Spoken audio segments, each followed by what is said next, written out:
Blog Talk Radio.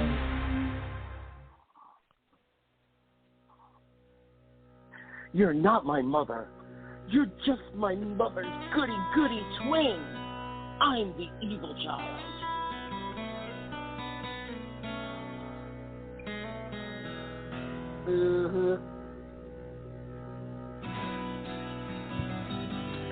Welcome to Take Two Radio.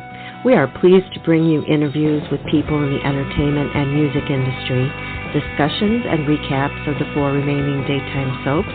That's The Bold and the Beautiful, The Young and the Restless, General Hospital, and Days of Our Lives, as well as various other shows. For upcoming and previous shows, check take2radio.com. That's with the number 2. And you can find us on Blog Talk Radio, iHeartRadio, iTunes, and other streaming apps. Follow us on social media at Take Two Radio, and thanks for listening. And good evening, everyone. Welcome to Take Two Radio Soaps in Review. I'm Pam, your host, and I was counting on saying, yay, the crew's all together, but guess what? We're still missing the Milky Way bar. No. She's on her way. Candy girl.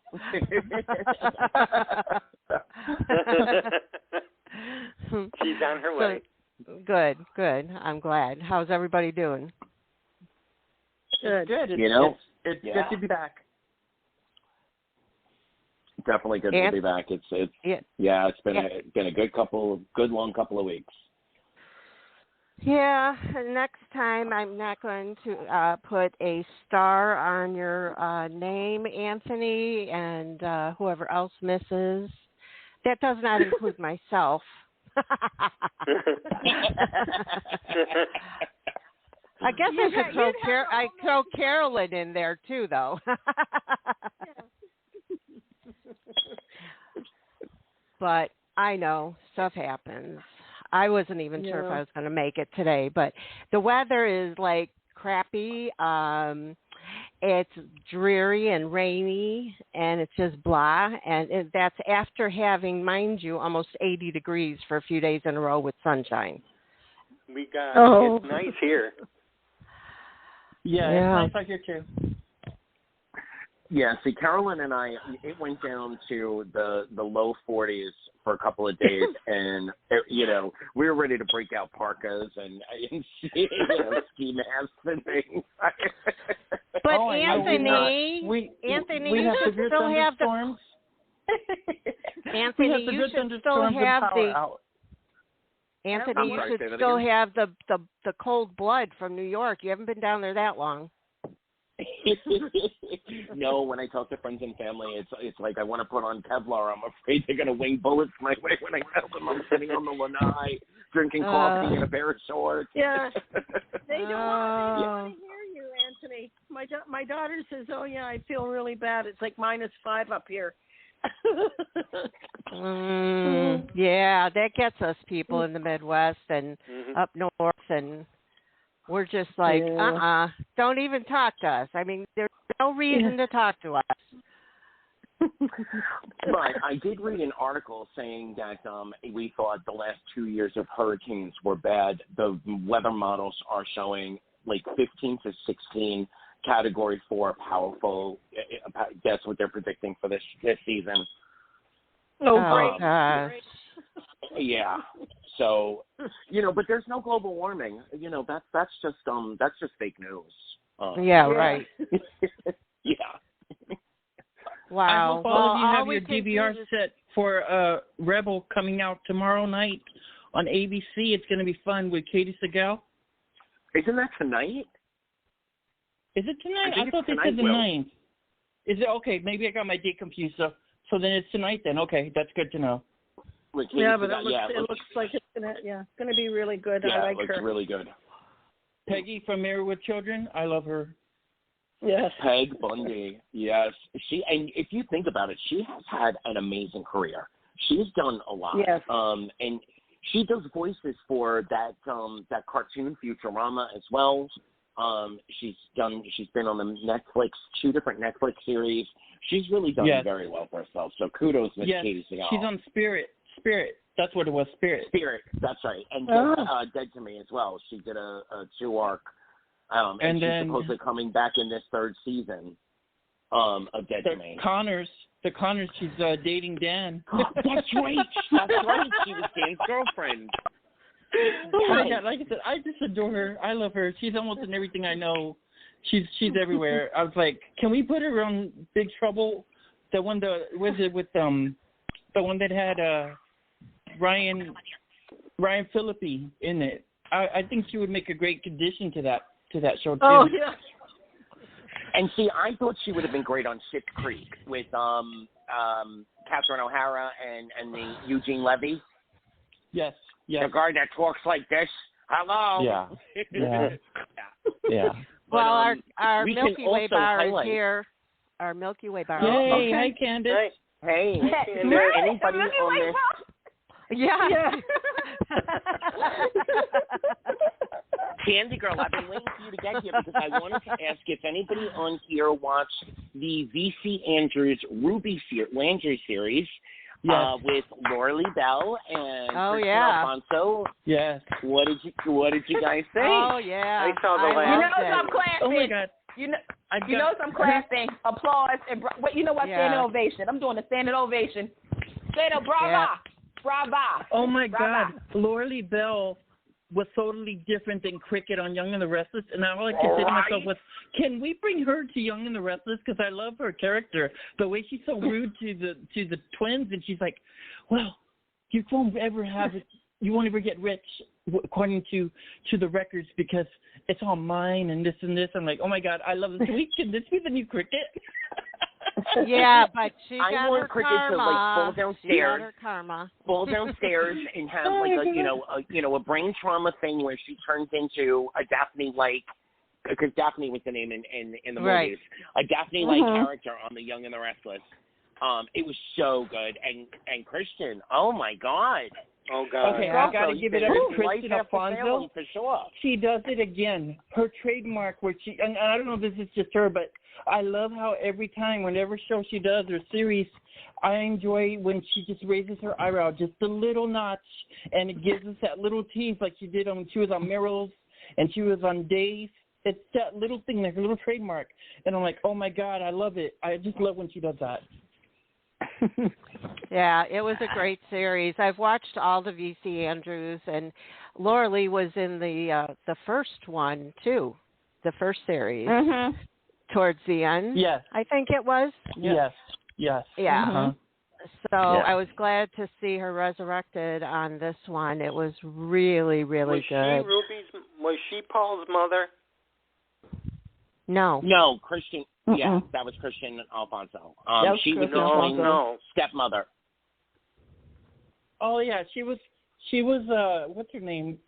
Giselle. Oh my God, I hated Giselle. But Giselle's stepmom, I think it was, right? Yeah. Christian was a stepmother. Oh my God, I don't want to give you spoiler away. But was Laura Lee the real mother? She handled the twins. I couldn't stand Giselle, but the way Laura Lee Bell's character as the stepmom took care of the situation at home and sent them both to some boarding school. Oh my God, that's just typical V.C. Andrews, loving the way she twists it. But it was amazing. I always love V.C. Andrews. She's amazing. Right. Okay, so I have been waiting for Pam to be on. Well, actually, 2 weeks ago it would have been the first time that I would have done this, but I've been waiting for it to be on a call with Pam. I am about to pour gravy onto my roasted crow, and I will take my first bite of crow. I have to say kudos to General Hospital and the character of Peter. Sidebar kudos, oh my God, to William Lipton and his portrayal of Cameron. But I thought that there was nowhere entertaining left to go with Peter. And I'm about to take my first bite of crow, Miss Pam. I am absolutely loving. Oh my gosh! I never thought I'd hear those words. Loving. Oh, I'm joining you. I'm joining you in that serving because Peter. Everyone seems to be taking it. Oh my Lord! Yes, Peter was it Wes Ramsey? You earned that crown. Oh my Lord, yes. You know, we saw shades of how good of an actor he's been throughout, but the writing for him has just been, you know, midline, mid-level. But now we see the skill. You know, loving Peter and Wes Ramsey. Pam, work on getting him on this show. We need to talk to this man. I got some exciting Pam, news for y'all. I don't know if you I'm knew waiting for Candice here.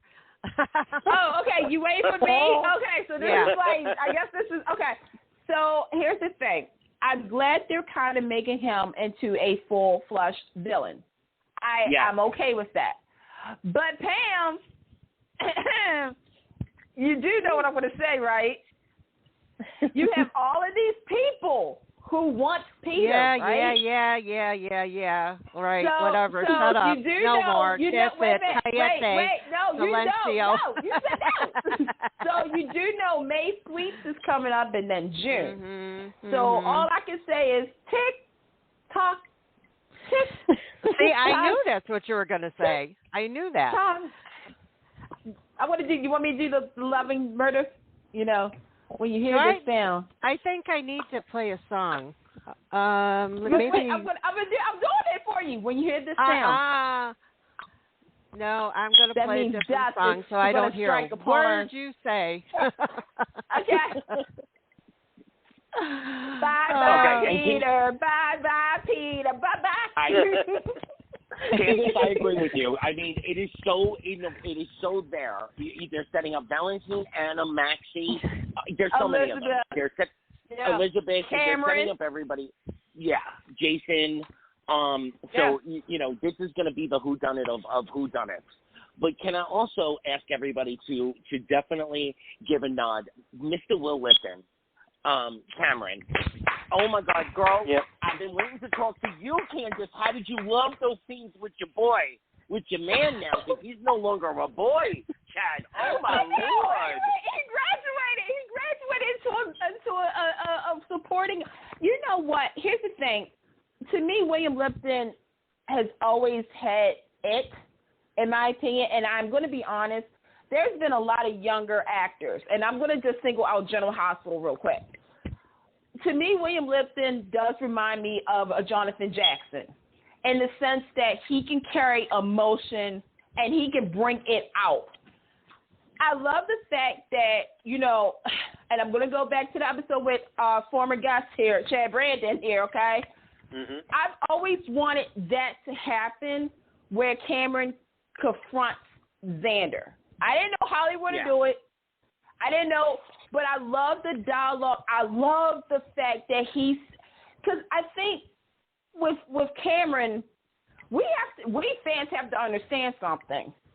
He really didn't have a father figure. I mean, he had father figures, which again, the dialogue for that was perfect because it's true. He's had father figures in his life that has come and gone.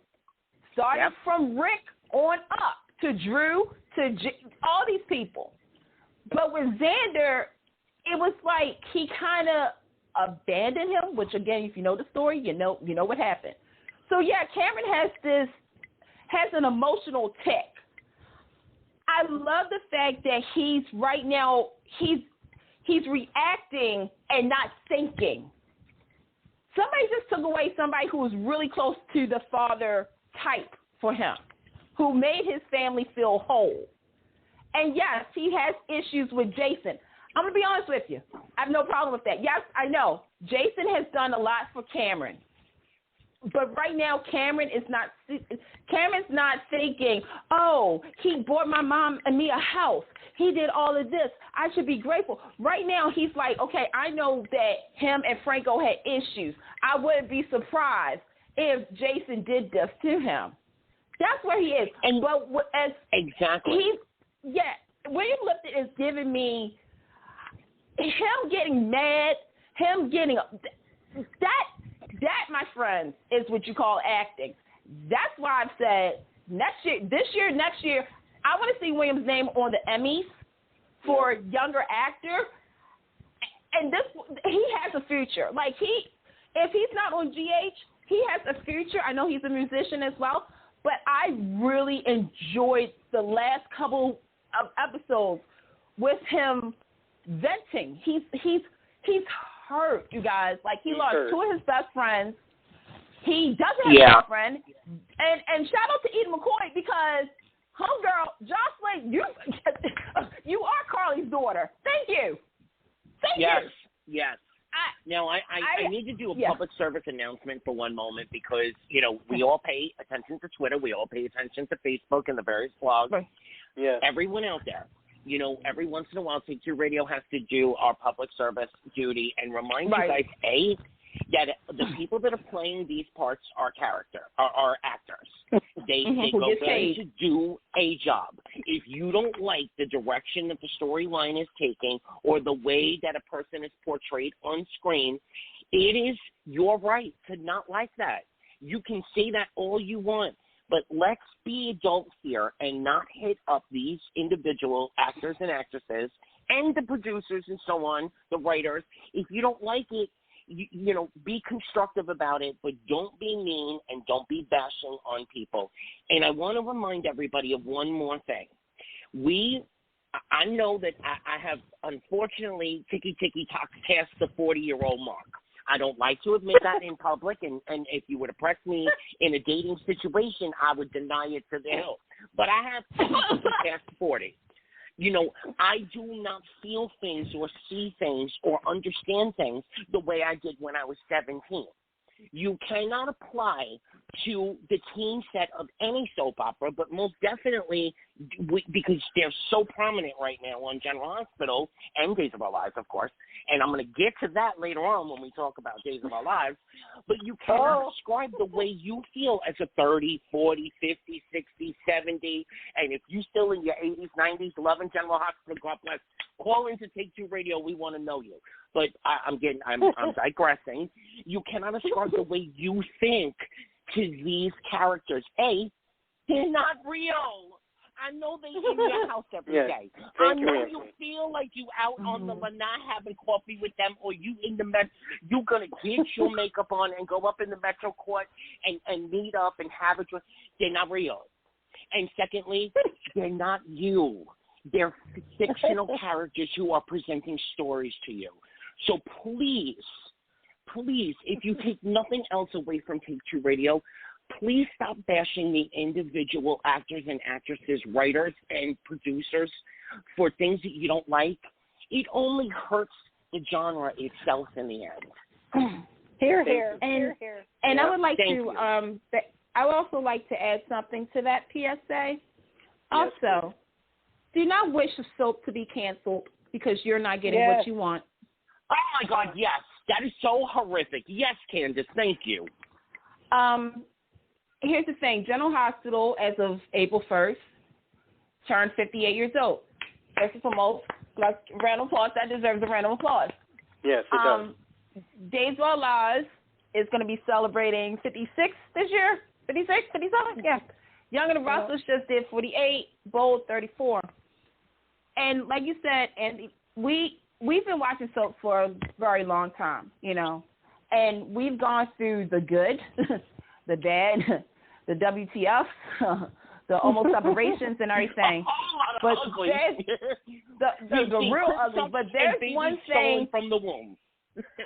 Or the rewrite of the abortion storyline. I'm looking at you, all my children. Yeah, you think I forgot? I didn't forget. Anyway, the thing is that you can be mad with the soap, but it should go to the point where you wish for a cancellation.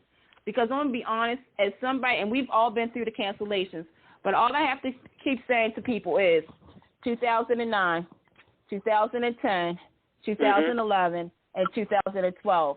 Here's the thing. We lost 4 soaps.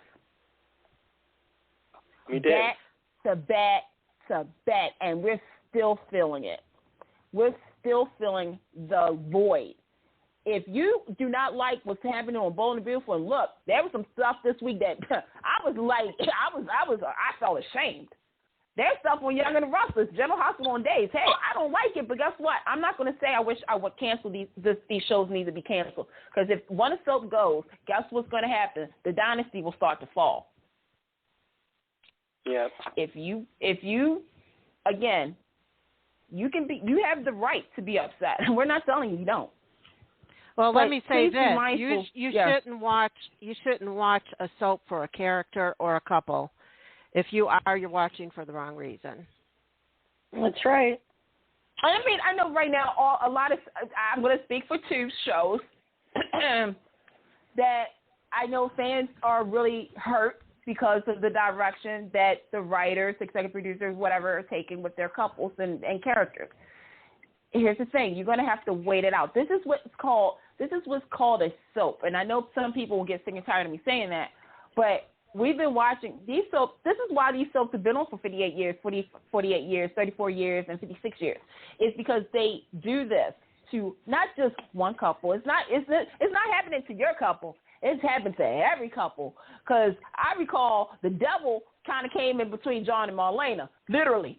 I know that there's been when somebody got shot and put into a coma and had an alternate relationship with the victim. I'm looking at you, Carly, with Alcazar and Sonny. Hey, now, I know that on Young and the Restless, look, we had Jack throw a chair, we had Victor throw a chair, we had Ashley throw a chair. I want to throw a chair a couple of times. Let me take you back for a second with the Young and the Restless. And this is going way back. You was one of those mini Milky Bites that you get for Halloween. You wasn't even a full candy bar yet. When Catherine Chancellor, when they replaced her, what was the name? Marge. It was Marge, right? Right. Yep. Yeah. Yeah. That story, the beginning of that storyline got such backlash. There was all kinds of protests. We didn't have online back then. People had to write letters. People had to make phone calls to CBS themselves. People went to the studio with signs and had such protests. The ratings went down for the first couple of months of that storyline. But look at the gold, the gold that it ended up happening. You had the Maury Amsterdam. What was his name on the show? I forgot. You know what I'm talking about. The old man, the one between Jill and it turned out. Yeah, I know who you're talking about. Yeah. This is the cycle of soaps. You cannot there cannot be more than one number one soap, first off, and it has to go up and down. Otherwise, it's always going to be the same thing. So exactly. People have got to understand, if you are okay with somebody who has come back from the dead for the 13th damn time, if you're okay with that because you love that actor or actress, then you got to be okay with mind mapping. You got to be okay with the alien. You got to be okay. You can't pick and choose what you're okay with. It's soap opera. At the end of the day, people, it's entertainment. I will say this. Yeah. It's entertainment, but I'm gonna flip it. If you're a show that does it repeatedly, like I said, we can have our opinions. There's to a point though where it's like, okay, y'all need to slow it down. Now, Anthony, honey, I'm glad you said I was a little bite-sized with that. I'm about to take it way back. I'm about to take a little bit back, backer than back. Okay. One Life to Live did a story about an underground city. Y'all was there. Y'all know what story I'm talking about. And 2 years later, I didn't see it. Yes. They had an underground city, and then they went down. I was a kid. Okay. Lord, Soap Opera Digest, Soap Opera Weekly, Soap Opera News Update. Yes, Pam, I remember News Update. Yes, I do remember Soap Opera Update. I remember there was an article. And this is worse. Their twist on it and had everybody on an island. That was crazy. That was crazy. And I remember the backlash that both shows got. I remember watching. It was who was it? It was Joan Rivers. Joan Rivers had. See, I'm taking it way back, right? Joan Rivers had somebody to talk about soaps on there. It's like every week and stuff like that. And they was like fans of ABC's One Life to Live was really upset and hurt, and they felt that they were being assaulted because of the storyline. It was Eternal. Yes. And then with Days of Our Lives, again, the whole 2004, you were there, you remember, when Marlena was the serial killer, and she killed everybody, all the legacy characters. And when Frances Reed was revealed to be the last one, it was Emmy night. I remember this. Soap Opera Digest and what was it? Soap Opera Update had the phone, like, call in and talk about it. And the comment lines was filled with Days fans upset. They were so out. And Frances Reed had the Lifetime Achievement Award that night, y'all. And people were hurt. They were it's crazy because we're talking about this, but again, all these things that we're talking about, people wanted the shows to be canceled. But some people, but to this day, you talk to people, they were like, you know what, that storyline was really interesting. I remember where I was at when that happened. Wait a minute. Good times. Girl, oh, man. Do you remember the day Marlena levitated off the bed and turned her face and she had them red eyes? Yes. That's the story. I'm gonna be honest with you. Like, I knew Days of Our Lives, because my great uncle, God rest his soul, he was watching it. But that was my first real storyline that actually roped me into it, because I was like, wait, they're doing this kind of stuff on a soap opera. Keep in mind, I grew up watching horror movies. If you haven't listened to our Austin Peck interview, I said that. But it was like, I'm like, wait, they're really doing this kind of stuff? And I was intrigued. And keep in mind, that was around the time of, the O.J. Simpson trial. Yeah, so you had some of these so you had some of these soaps who really needed to do something to pull viewers, new and old, back to watching Days. Sort of how, the coronavirus, when these shows came back, and you heard us say this, some of these soaps need to figure out what to do to bring not only the viewers back, but new viewers. Days of Our Lives was, and for those who don't believe me, check out the ratings. They were actually number one for a week. They knocked off Young and the Restless. They were people was talking. It may have been to loyal Days fans one of the worst stories, but I'm going to be honest with you, that's a story that got a lot of attention and a lot of viewers to watch Days of Our Lives. But we ain't talking about that. We'll talk about that later some other time. We should do that one day. The top storylines that got viewers to watch the show, and we just figure it out. I wanted to add into that. I wanted to do a shout out for Olivia Allen Lind, based on Young and the Restless. I think it's amazing that she's going to be on the new sci-fi series of Chucky coming out this fall. It's going to be amazing. She's also going to be alongside her real life mom, who's playing her mom in the series. Yeah. Yes, and we have to brace ourselves for a new face. We got this. We got this. But you know what? But I'm glad, I'm going to be honest, Young and the Restless, Matt Cain, CBS, whoever, thank you for not recasting her doing the storyline, though. Yeah. They did. I don't think it would have worked. I mean, I know people have said they wanted a recast face for a very long time. I understand that. But to me, I'm still in the same, I don't know how you guys feel. When there's an actor or actress who've played the role since they were a kid, sometimes it's easy for us to watch these characters grow up, just like the kids. They grow up. And I think with Olivia, with this face storyline, if the recast, and not just to the recast that's coming, but if they had already recast the role in the beginning of this storyline, I wouldn't feel emotional the way that I did the last couple of episodes. With Faith. Yes. So when is she Absolutely. coming? When is she due? Isn't Monday. She's coming Monday. On Monday? So she's still in basically in the throes of the same storyline. Yeah, but what Candice is saying is if they had recast the role before they started their storyline or in the very beginning of their storyline, it would have lost. Yeah. It would have lost its emotional appeal. Think about as we were going through it with Oscar, right? If they had recast Joss before Oscar died or during that storyline, it wouldn't have given us the emotional pang, the hit that it gave us. You know? Mm-hmm. Yeah. Candice, that's a very astute, excellent comment. to me. Yeah, I'm getting emotional talking about it. As much as I'd like to continue this conversation, we're running out of time, and we need to get on to discussing the actual soap. So, we haven't heard from our day's queen, so let's Carolyn, girl, tell us about Salem, and are you not loving Wait, Jack? first we got to find out how far Pam is. No, it doesn't matter. Go ahead. You're sure? You Yep. sure? We don't want to give No, too much just go away. ahead. Seriously, go ahead. Well, what Carolyn, do you want? Are you not loving Jack Hay? I'm you want? getting iffy.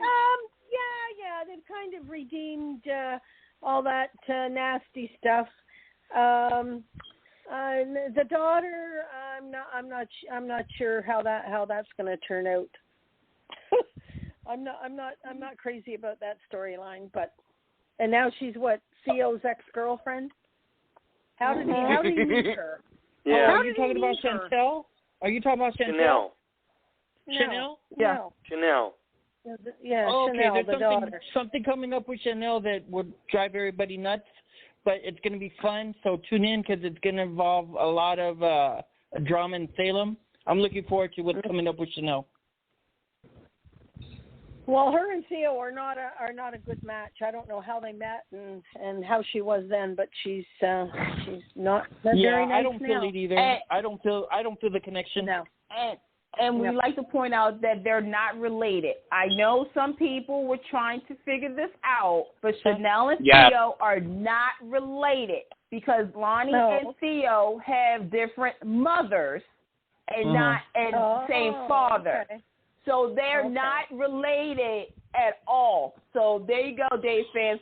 You know, we here at Take Two, we help you guys out with the family tree of Days. I know. It gets confusing. But I just want to point that out that Chanel and Theo are not blood related at all. Okay. Yep, they're not. Yeah, and move on. and is Abigail gonna? I guess she's gonna take a break. She just had a baby, right? Congratulations to Marcy. Abigail is only going to be off screen for a month and a half. Mm-hmm. Okay. So we're not going to really miss her that much. Yeah. Congratulations to her and her baby. Yeah. Absolutely. Well, I wish they had done better with that and kind of had it in the storyline because I was getting tired of her wearing a coat every time she came flying in the toilet. I'll give you what. You need to watch her in the horror movie she's in. She's really awesome. Oh, yeah, Children of the Corn. Yeah, she's in Children of the Corn, and, yeah, she played that part. I'm very proud of you, girl. Here's the thing about Marcy. I think some people were thrown when it was announced that she had gave birth because people was like, wait, we didn't see a stomach. This is going to be really bad, and I don't want to offend anybody, but I said something on Twitter. I said, she had her baby yet? And somebody said, she's not pregnant. I was like, okay. It may be because I work with children, so when their parents are expecting, I kind of can figure this out. Go back and watch Marcy's face, okay? Yes. This is not a dig, totally okay? changed. She's gorgeous. She's glowing. I love it. Well, not only that, but you said about the coat, right? Okay. Yeah. There is a episode where she's wearing a shirt. And I know what y'all going to say. Candice, you're really I pay attention to every detail on shows, okay? And I was like, the girls are really full. And women, you guys know what I meant by girls, okay? So I was like, okay. But from the down, I was like, okay, they're really, like, when she stands sideways, the coat is really hiding the lower part. And I was like, she's not posting much on Insta. I was like, I didn't want to say anything because, you don't want to be wrong, But then I was like, yeah, I think she is. I was like, I was going to say it. Yeah. So congratulations, Marcy. You have a beautiful baby. I want to send kudos to Ron send kudos out around for Days because I love Lumi. They're my favorite on Days. Who? Lumi. Well, Lucas and Sammy. Sammy and Oh, yeah. Oh, my God, yes. Oh, my God. Yes. Woo. Oh, my, Okay. oh, my God. Okay, wait, but I got to throw two little wrenches into this cogs of work. One, Days of Our Lives. Okay. You had to kill Charlie. I know you did. And I'm okay with that. But effectively, you also killed Gwen. You made her Jack's daughter, and you took all the fire of that character away. I don't know who this woman is. I don't know who this woman is no more. If this is what you were going to do, then you should have found a way to keep Charlie and kill Gwen.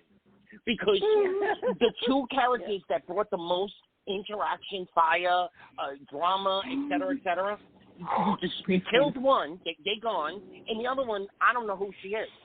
She's not Gwen no more. I don't know what she want to be. I'm going to let our queen talk before I say something, because it's something that I said on this podcast, and I still stick to it to this day. But I have some add-ons. But I want our queen to talk first about how she feels. Go ahead, queen. About Charlie and Gwen and this whole nonsense. I thought Charlie was fantastic. They could have redeemed him, but I don't think they can redeem Gwen. They're trying. I think it was a wrong move. But do you think they're going to bring Charlie back somehow? Okay. All right, wait a minute. Let me take Go a ahead, sip. Candice, Let me take a sip of this drink real quick because I have a lot to say. Okay, first and foremost about Charlie. My thing is that with Days of Our Lives, and I'm sorry if I sound like a broken record, we really didn't have to do a rape storyline, okay? Because to me, the rape storyline, and it's sad to say this, it really became nothing at all. I don't feel anything at all.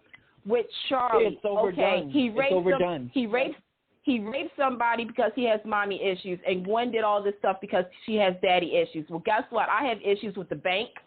So does that mean I need to do something too? Okay. And I have an issue with soap. Does that mean I need to do something too? I feel as though the actor, Mike Manning, who, did an amazing job as Charlie, I do feel as though there could have been something, like if they didn't make him the rapist, I could have seen a potential future on the show for him, like character-wise. With that being said. Okay, wait. With Gwen. I got a question. Because I got something to say. I really think that this was the time that a soap should have turned around and had it be all a lie. That some girl pointed the finger and created the story, and then it spiraled out of control. She didn't know how to handle it, so on and so forth. But there was never a rape in the first place.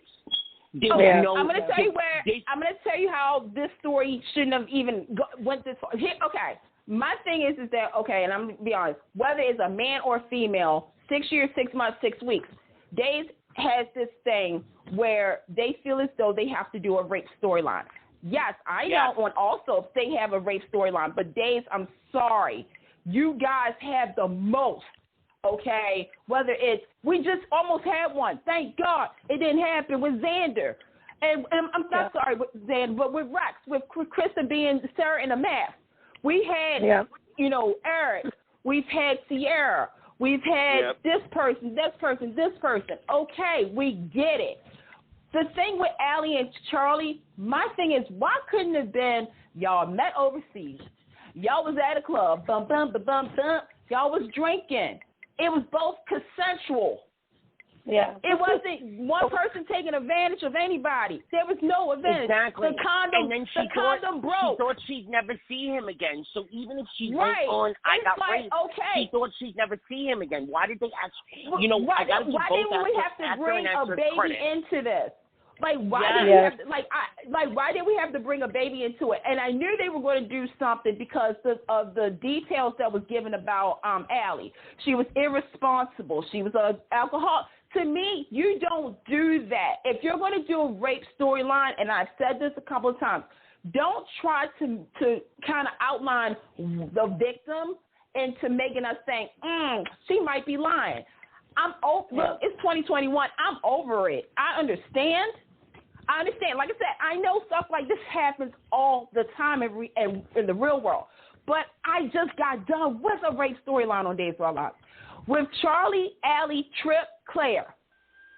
There was something there. But it was also this block of you're a rapist. To block all of that. For me to get in, you know, like who's the daddy and stuff. Now, with Gwen.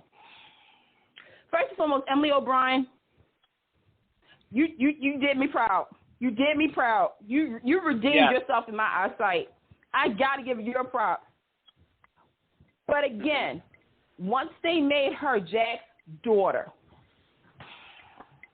I said this on the podcast, is that now they're going to try to make us fans feel bad about Gwen. Yeah. Because Jack did, because in her eyesight, Jack had a daughter already instead of her. It was like, how come he didn't pick me or stayed with me? I will also say that this story went the way I thought it would with Laura. Because it was like, Gwen's mom is dead, Jack's dad is dead. So who was going to be the party to know something about it? Hi, Laura. At first, I wanted Jack and Laura to be Gwen's parents. I did. Me too. I ain't gonna lie. Me too. And it would have played into history. It would have played into history. Yep. But what they did was, they killed off another legacy character to justify a story. To justify a story. Yeah. And I know people say, well, Laura hasn't been on for it. That doesn't matter. She's a Horton. Once you're a Horton for life. I don't care. And the fact that Jamie Lynn Bower did not know they were going to kill the character off, that says a lot. Yeah. You did, because to me, what's the point? Like, what's the point of all this? Oh, so Jack can have sympathy for his new daughter, who also, the same daughter who tried to kill your other daughter. But you want your daughter, Abby, to forgive and forget. Give me a break. I'm done. I got something to bring up to everybody, just curiosity, because fans have brought it to my attention on my spectrum of the media. What do y'all think about, nothing on Rom, because I love his writing, but why did it seem like the enemies or the villains are getting watered down on days when they have so much potential as villains and, you know, villainous? But it seems like they've watered down a lot of our villains, and I don't understand. It feels weird. Like, okay, so when EJ returns, does that mean they're going to water down EJ too? Yeah. Yeah. Well, they already watered down EJ, but the EJ that left the canvas was not the EJ that came. Because he raped Sammy. Yeah. I want to point that out. So, you know, the damage to EJ has already been done. But thank you for bringing this up because, okay, Kristen, the ultimate. Now, I'm giving my props. You know, when she's Susan, oh, my God. You know, the actress, she's amazing. But the character of Susan, like, bye. God, you know, I don't care no more. I don't care no more. Now, I'm glad they redeemed Xander because, you know, I mean, he's just hot. But, you know, besides, there's only so many. You done turned the scarf killer into the hottest, the most sought-after leading couple, blah, blah, blah. You cannot make every villain. You cannot make every villain have some childhood trauma or some, you know, brain. You cannot make every villain and whitewash them. You know, there are Stephanos for a reason. There are Faisons for a reason because we need that to drive story. And the more that you water down these villains, the less impact that the next villains that come along have. Because we're sitting there waiting for the moment. God honest truth. Let's bring it back to General Hospital. Like Peter, I'm sorry, Pam. I know I love you, girl, and I know you're waiting for that moment that's going to bring in right now. The audience is expecting that moment. Maura West, the amazing Ava. I love everything that she does, but she's a villain. She's a bitch. You know, I know. Remember when she first came on GH? Remember when Maura came on first on GH and she came in like a power hitter? She was so villainous and now very look at what they did strong and full of life. And I mean, I love Maura West. Don't get me wrong, but I agree with you. They need to bring back Ava. No, don't talk about Faith. Why? Oh my God. Why can't? No, why can't we have a villain that lives in the town for a couple of years and then dies? Or moves on to another town to write more havoc. Why do we got to turn them into the next coming of Mary, Jesus, and Joseph? If you're, Anthony, what have we said on this show about villains? Is that to me the Mount Rushmore of villains is a James Steinbeck, a Roger Thorpe, and Janet from Another Planet, Annie Dutton, and all of them. We don't, and a Sheila Carter. We don't have that anymore. And the sad reality, I'm going to be honest, and I'm going to be honest here. I feel as though once you put them in a pairing, or put them in the person, the villain saved the baby. No, or a baby was in a fire, and the villain went and saved it. Now they're a hero. Now they've been accepted by the whole town. Yeah. Amen. That's where you lose it at. And to me, I don't understand the villains of today. I really don't. It's sad because look about it. Salem doesn't have a true villain anymore. They're all watered down. When Kristen, Allie on Bold and the Beautiful, the one that went over the railing. Yeah. She was the one that died and ready to go off. They should not have killed her. They should have let her become the next Sheila Carter 2.0. And Claire on Days of Our Lives. Oh my God! Yeah, I agree with you guys. She was oh my God, she was so good as a villain. And what? Well, here's the thing. You take a look at Kristen. Okay, look, here's the thing. Let me get on high horse. They ruined Kristen for me. I'm sorry. They ruined her when she and Lonnie was sister acting in the hood. I did not understand that storyline. I didn't understand the friendship. I felt as though Ron, I thought you was going to go somewhere else with that relationship, but we'll talk about that on another episode. No. I feel as though with Kristen, to me, she has so many masks. She better be prepared for Halloween. If you need a mask for Halloween, just go and ask her, because she has a mask that will make you look not only like the person, but have the same body type, tattoos, voice, and the way they walk. So to me, Kristen has become the comedian. She's that comedy villain, because it's like, okay, she's so obsessed with Brady, okay, that she's going to do all of this.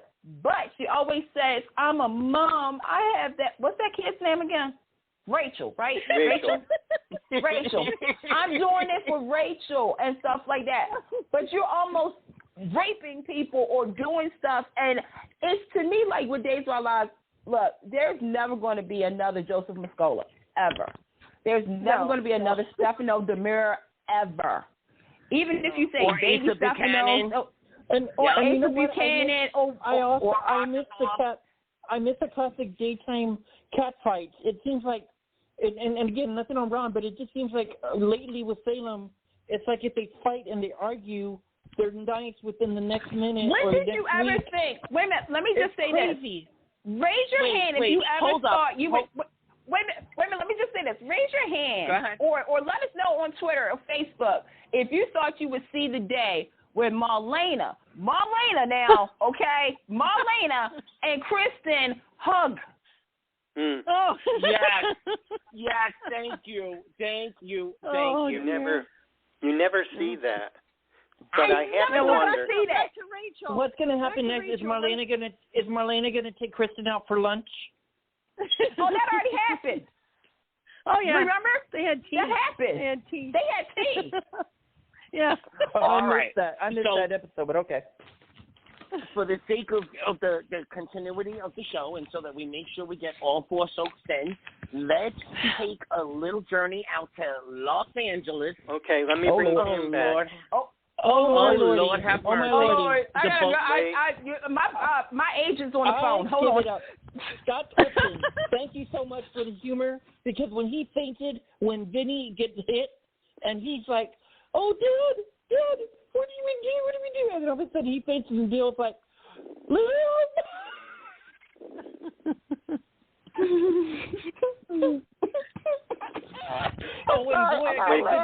Scott Clifton throwing out those temper tantrums.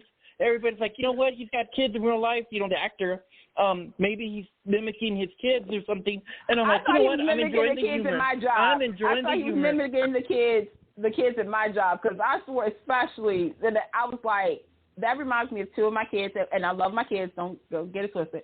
But I saw that tantrum, and I was like, oh, my God, that is what they did today at snack time because they couldn't get cookies. And I was like, oh, my gosh. I'm going to say this about Bold, and, you know, I think we're real here. The show has always been 50-50. You take it wherever which way you want to take it. With this, when they said it was going to be a murder, we haven't had a real good murder mystery in a very long time.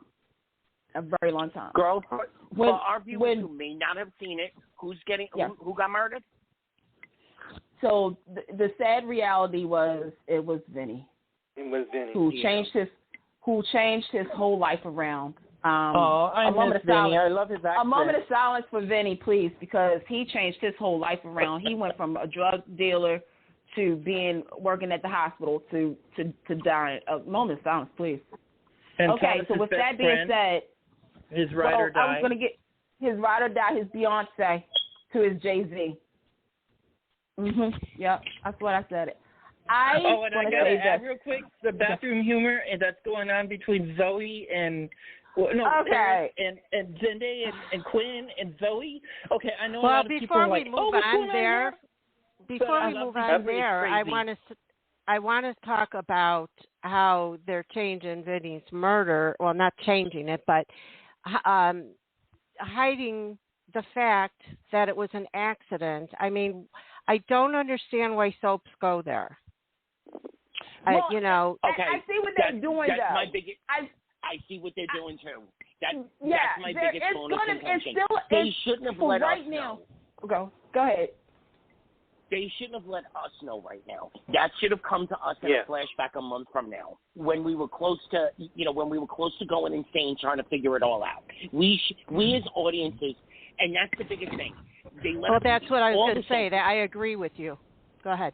Yeah, all the soaps coming up are guilty of doing this.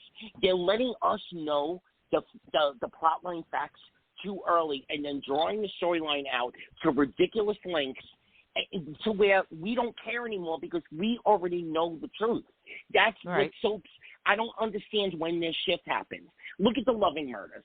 There's so many storylines that we can point out. Why are you going to tell us up front and make us sit through all this bull crapola? Oh my God, excuse me. My gum went down the wrong pipe. But making us sit through all this crapola of the characters on the show finding out, the fun of it all for all these years of soap opera has been us finding it out with the characters themselves as we go along. Making us part of the storyline from the beginning loses all the impact of the story itself. That part really pisses me off. And the second part, I'm just going to say it. I'm sorry, but at this point, it should have been Katie. I love Heather Tom. I love Heather Tom. It would have been, but it would have been impactful. It should have been impacted more people. It would have been more impactful around the town. It would have been so impactful that Bold and the Beautiful would have been on the covers of magazines. They would have been talking about it on Entertainment Tonight, et cetera, et cetera. And Katie and Heather Tom would have been snapped up by General Hospital or Days of Our Lives or she might have went back to the Young and the Restless as Victoria's evil twin that was Stop it. But she would have gotten another job.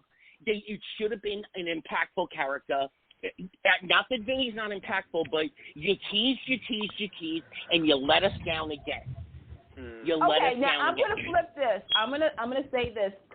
All right, I think and I know I get teased a lot for Brad Bell and all that stuff, so I'm just going to say this. I saw it a different way.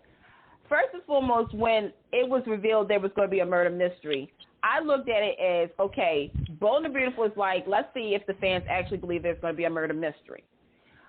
Because, again, the show has only under 22 people on the show, right? So who are they going to get killed off? The front person was Flo, because Flo is getting everything. She's now, being warmly accepted into the Logan family because, they feel as though she's Storm's daughter, so they want to give out an olive branch to her. Thanks, Katie. Okay. Then Wyatt proposes marriage, so she's getting everything. Vinny, to me, was perfect, and I'm going to tell you why. Because now there's two people, actually now three, that's going to be pointing fingers. I think we, the audience, you're right, we should find out when they do. But at the same time, I feel as though they're making us the detectives to try to piece together if, first and foremost, was Vinny really hit by Liam, or was he already thrown somewhere? Like, who knows in the middle of the night? He was hit. Yeah, he was hit. Right, but he was hit. Was he already dead? Right. Dead. But he wasn't, he wasn't already dead because he said something. Right. So it's like, okay, what was Vinny trying to say? What was Vinny doing? Who was the last Maybe person somebody Vinny else saw? hit him before. Right. Perfect. So it's like, okay, you would think because Liam kept saying, if you was listening on Monday, right, because they said, like, the last minute, they showed you who the 6 people were, okay? You as a fan had to be the detective. And also, I'm not going to lie, Bold and Beautiful sometimes screws with everybody with these spoilers. And so you don't know what is true and what's not true, but you still got to figure it out. Because one of the things Brad Belt said was this is going to test the loyalty of true fans, of the fans of the show. Okay.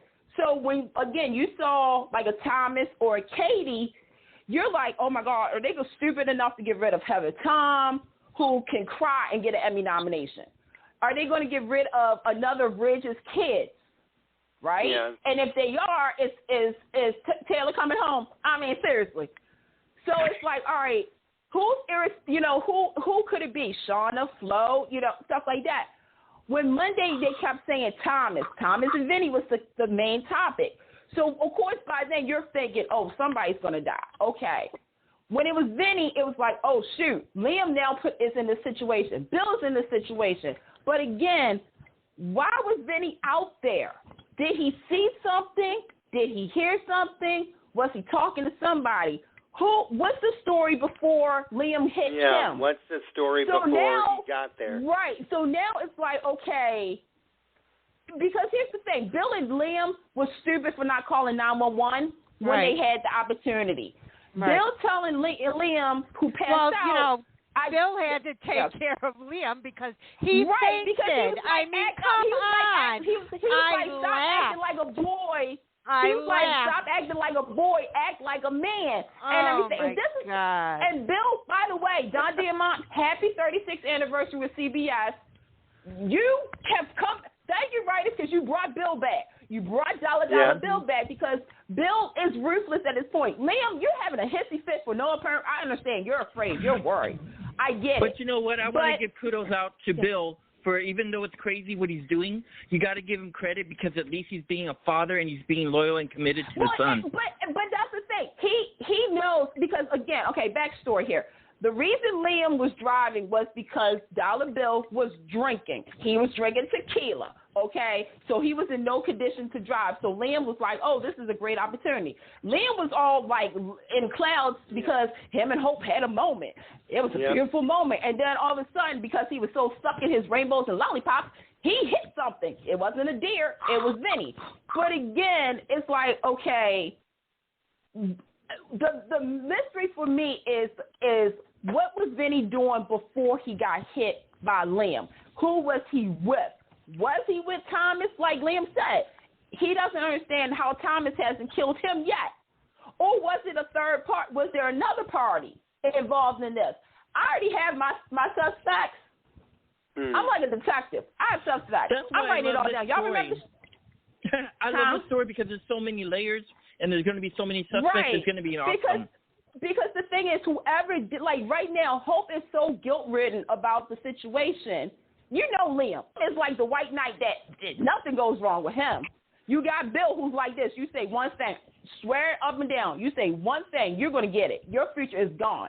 So, again, it's like, all right, could it have been Thomas that Vinny saw? Did Thomas threaten him?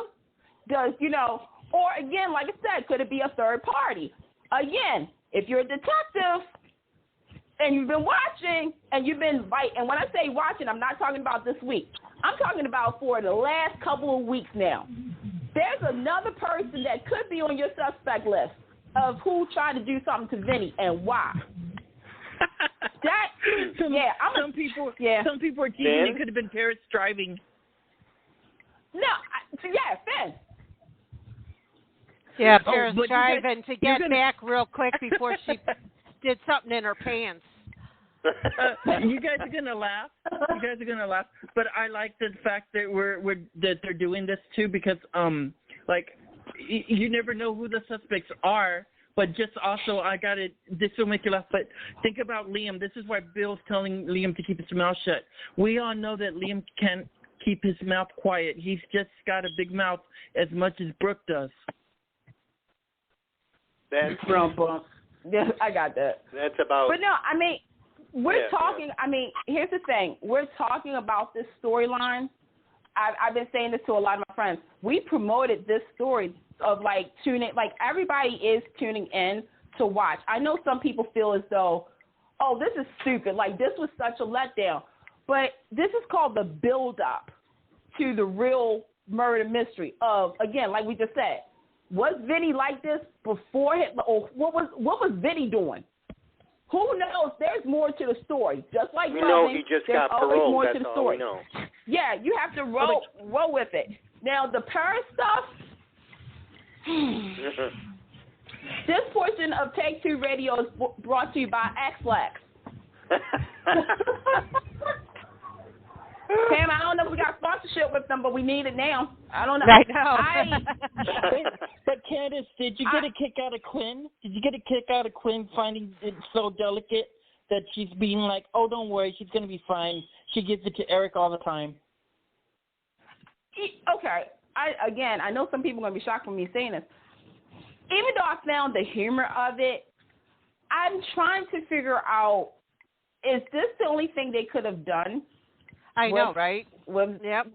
I've always said Zoe, I always wanted Zoe to blow up Forrester Creations. I still stick to that. Her and Quinn, now I will say that was interesting. I didn't see that, happening with Zoe and Quinn, because I feel as though Quinn could be her mentor. But do we have to do this? Do we have to... Oh, wait. Hold up. Because I got 3 points to make. First, to Will's point a couple of seconds ago, it's not only that Liam has diarrhea of the mouth. Liam has diarrhea of do the right thing, of I've got to martyr myself for everyone that I love and I care about. And you know that there's more of that coming. But let me jump on the Queen bandwagon for a second. Okay, they have changed the dynamic of this character so many times that we don't really know who Quinn is. So I like the Quinn Flo thing. If they're going to commit to Quinn being the badass bitch that she... Can I say it? Oh, my God. Can I actually say that online? But to being... people have said worse, so go ahead.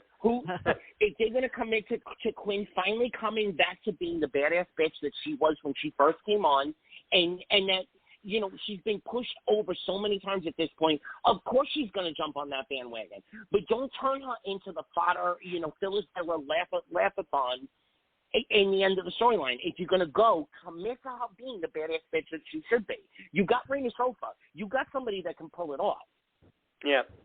Absolutely.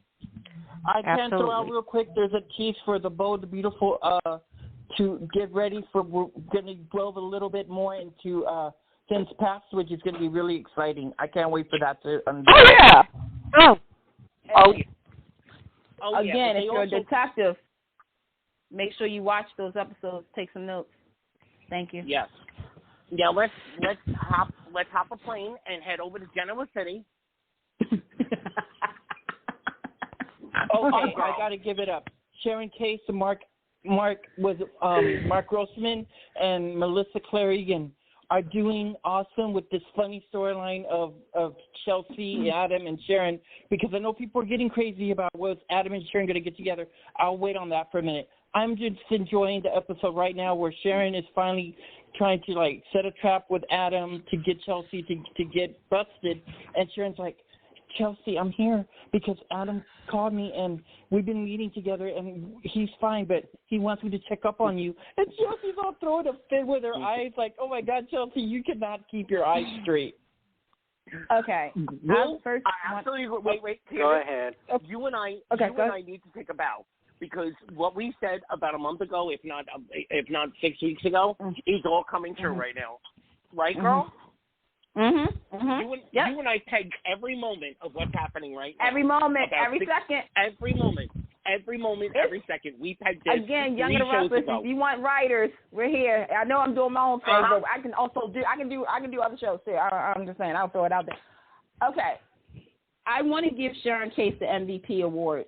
If Take Two ever does an award, I feel as though she deserves the MVP because not only was her, Mark Grossman, Melissa, and everything. By the way, Melissa, congratulations on your announcement about being pregnant. Yep. But I also want to give Joshua Morrow his props too because the whole Faith storyline. And Olivia. Oh my God. Okay, here's the I'm thing. going to be the one to say it. This is the first time that Nick is a real father. Definitely made me cry. This is the first time that Nick is a real father. The Faith storyline has made me cry because it hits really close to people that get bullied in school. So it's very emotional, but yet very good to the writers for doing something so profound. Okay, let me just say this real quick because it just needs to be addressed now. Out of all the soaps and whatnot, Sharon and Nick are the best co-parents ever. I'm sorry. I know there's other co-parents on soaps and everything that has had drama and all that, but they're one of the best ones that, to the point where I feel as though, like, Nick has to be that cool dad. Like, yeah, I'm chilled out. He does it with Summer, too, and Noah. Sharon is hands-on. Like, that's why she's a therapist, so, but she's always been like this. One of the things about Faith that Sharon and Nick has always said that they were not going to allow to happen was the same thing that happened to Cassie. Yep. And that has been a dark cloud over that whole family since Cassie has died. Okay? Yep. Even Faith herself said, I'm sick and tired of living in Cassie's shadow. I don't want to be treated like a baby. Hence why she was hanging out with older kids. Let me tell you something. That gives you more. She's just like her mother. The more you tell her no, the more she's going to do something. The whole Adam storyline. This is okay. Adam's story that came out on the internet and stuff like that. I know people said that certain people had to have certain reactions, but who would have thought that the person to have the biggest reaction would be Faith? Faith, who is in school, and you're right, Will. When you're a teenager, and yes, it happens when you're an adult too, but mostly we got to focus on Faith. She's 14 years old. She's in boarding school, okay? She can tell her parents one thing, but in reality, she's getting all these text messages saying, you're such a baby. Why don't you grow up? Your uncle sold you, kidnapped you, and did that does something to you. Faith has always been the mature. Faith has always been the mature Newman child. Think about all the crap that she's been through. Okay, and seen, like her mother with the various boyfriends, Phyllis, Summer, her grandparents, her grandfather faking the death. She's carried it with such maturity. When I saw what was happening, when she started drinking, I was like, alcoholism is in our family. So this is Kate. I was like, okay, here we go. I kept saying, please do not go down the Cassie route. When Faith went and started driving. Tell me none of y'all felt this. Did y'all have a deja vu? Did y'all have that deja vu? Yeah. When they said, and I kudos to whoever did spoil this. When they said she was in the hospital, I had flashbacks of that Cassie scene. I thought for certain we was going to go there. Everything was still played out as Cassie's death. When that girl woke up, look, geez, I was relieved. I cried. This goes back to my PSA from the beginning of the night tonight. We cannot look at Faith and the storyline and the decisions and so on and so forth through eyes of adults. We have got to try to understand the age that she is, the things. Yes, she is the most mature Newman that has ever been on that screen. Without a doubt. But she's still a 14-year-old little girl. She's still a girl who bends to the pressures. Who, if she wears the scrunchie to school, is gonna be ridiculed because she's a Newman and she's supposed to have her hair all did, her nails all done, and her bling has got to be on point. So we got to stop looking at it through eyes of adults and go back to our inner child and understand the writing. I'm sorry, I have not had a lot of good things to say about The Young and the Restless for the last 6 months, if not more. But I've got to say, the writing on this storyline is phenomenal. I'm giving them major props. They're hitting every beat of the storyline. And let's not forget that it's coming, girl, Candice, back me up on this one. It's coming off of the girl who's worried about her mother's cancer story. Yeah. So what are you going to do with all those emotions? You just basically, come to terms with all the emotions that were surrounding that. Not to mention your dead uncle, possible next stepdaddy.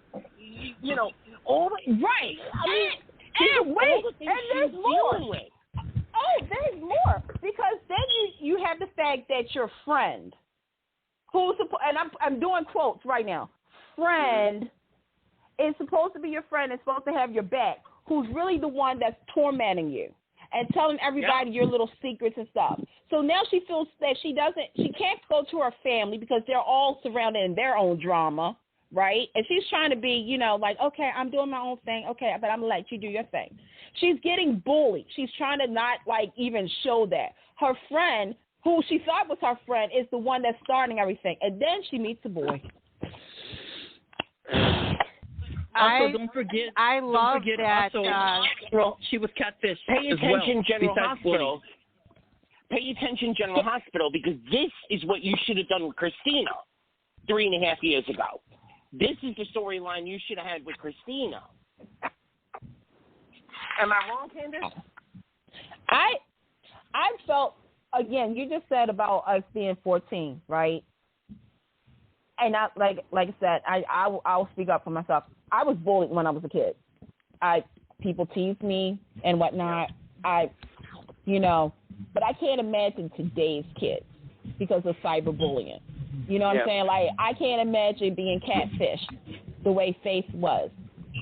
I will say, though, because in our day and age, we got to go home, and it ended. We didn't have the internet and the text messaging. Yeah, we didn't have the MySpace or the Facebooks and stuff like that. We went home. Exactly. Went home and then came to school the next day and dealt with it, and then allegedly got into a fight. And I ain't going to say that I hit anybody because I did, but I defended myself as well. But, that's a whole different topic for another day. We don't promote violence on the show, but okay. But that, and then you have Sharon, who Sharon Case plays this. You're right. It's like she should stay away from Adam because of her daughter. Right. But again, the more you tell Sharon no, the more Sharon is going to do something. For the yes. And the thing is that I love the scene when Sharon told Faith prior to the accident about what Adam has done for her. Because I think Faith needed to hear that. She's heard a lot of negative, but she needed to know why her mother still associates with Adam. And I think with Adam, look, Chelsea, we've said this so many times on this podcast that I really truly believe that you need to listen to it again. You are, and I'm sorry, Chelsea and Adam fans, but I've talked to some of you guys, so we're cool. We all went to therapy. Chelsea, you're second best right now. That's the thing. You're not. The only reason you think you're first priority is because Adam caused this. But in all honesty, honey, he has tried to break away from you so many times. And you trying to be a ride or die chick, you can't take no for an answer. So guess what? This whole faking thing, this whole getting Chloe. By the way, Chloe, you're a dummy too. I understand that's your girl, but you're dumb. Oh my God. Adam. And I'm sorry. Adam is.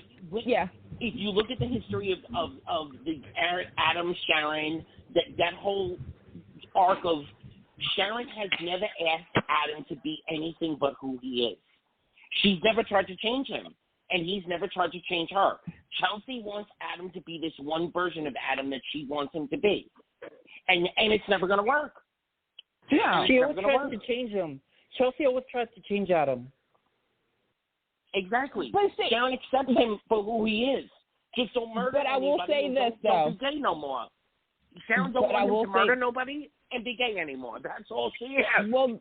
Well, here's the thing. You guys mentioned how the writing is, so I have a little bone to pick with Josh and whoever.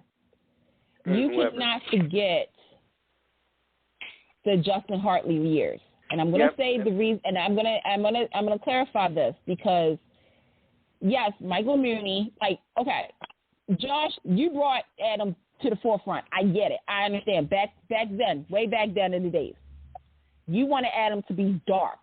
I get that.